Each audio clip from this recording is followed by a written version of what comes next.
अस्सलाम वालेकुम। आपको पता है कि सब्र व तहम्मुल का नया टॉपिक हम आज से शुरू करेंगे इंशाल्लाह, और कोशिश करेंगे कि जो सब्र है, पेशेंस हमारा जो है, उस पे हम अल्लाह का क्या हुक्म है, हमारे नबी का क्या हुक्म है और उसके बारे में हमें क्या करना चाहिए।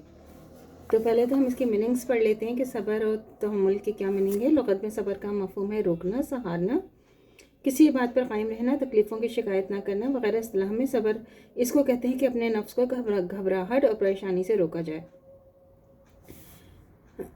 इमाम राग़िब सब्र की तारीफ़ करते हुए फरमाते हैं कि सब्र के मायने है कि अपनी जी को इस तरह से रोकना जिस तरह अक़ल और शरअ का तकाज़ा है, यानी जब इंसान को किसी मुसीबत या तकलीफ़ का सामना करना पड़ जाए तो वो चीखने चिल्लाने, शिकवा शिकायत करने और अपने गम अलम की दास्तानें बयान करने के बजाय ऐसा तरीक़ा इख्तियार करे जो अक्लमंदाना हो और जिसे शरीयत पसंदीदगी की निगाह से देखती है। खुदा ताला की भेजी हुई और रसूल खुदा सल्लल्लाहु अलैहि वसल्लम की लाई हुई शरीयत तो इस बात को पसंदीदगी की निगाह से देखती है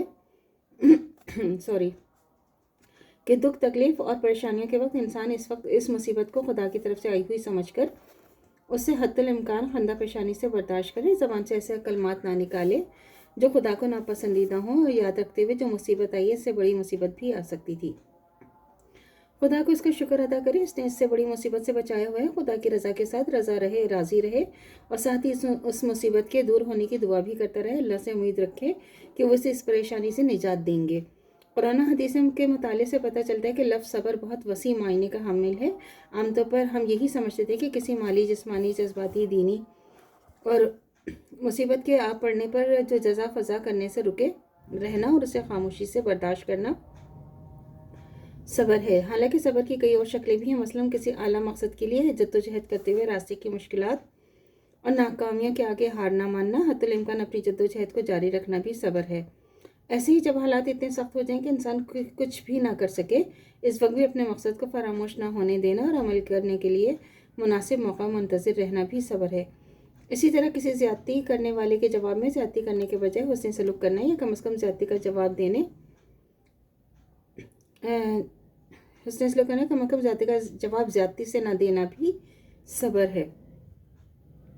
ऐसी जब दुआ जल्दी कबूल होती नज़र ना आ रही हो तो भी इसकी कबूलियत की उम्मीद रखना, दुआ मांगने में कोताही ना करना भी सब्र है। इस तरह अपने जज्बात पर काबू रखना भी सब्र की एक निहायत पसंदीदा शक्ल है। खुसूसन गुस्से, इंतकाम के जज्बे पर तो ये सब्र की वो शक्लें हैं जिनका ताल्लुक़ इंसान की नाकामियों, दुखों, परेशानियों से है, मगर इंसान की कामयाबी और कामरानी, खुशहाली, खुशी और राहत और आराम का भी सब्र से गहरा ताल्लुक़ है।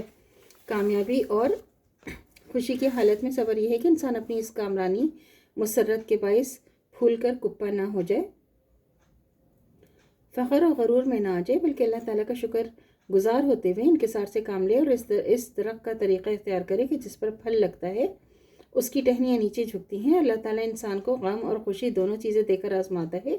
जिसने गम आने पर हिम्मत ना हारी और खुशी में से हम अभी जो हदीसें कुछ हम करेंगे, फ़ी सबीलिल्लाह, तबलीग दीन, इल्म, इनकिसार और तवाज़ा वगैरह मुनासिब उन्वान के तहत जो हैं, अभी हम इसकी सारी हदीसें इंशाल्लाह पढ़ते जाएंगे। तो अल्लाह ताला से दुआ करना चाहिए कि जो हमारा ईमान है मरते दम तक कायम व दायम रहे, खात्मा बिल खैर ईमान पर हो। इजाज़त दीजिए, अल्लाह हाफ़िज़। मेरे चैनल को लाइक कीजिए, शेयर कीजिए, सब्सक्राइब कीजिए। शुक्रिया।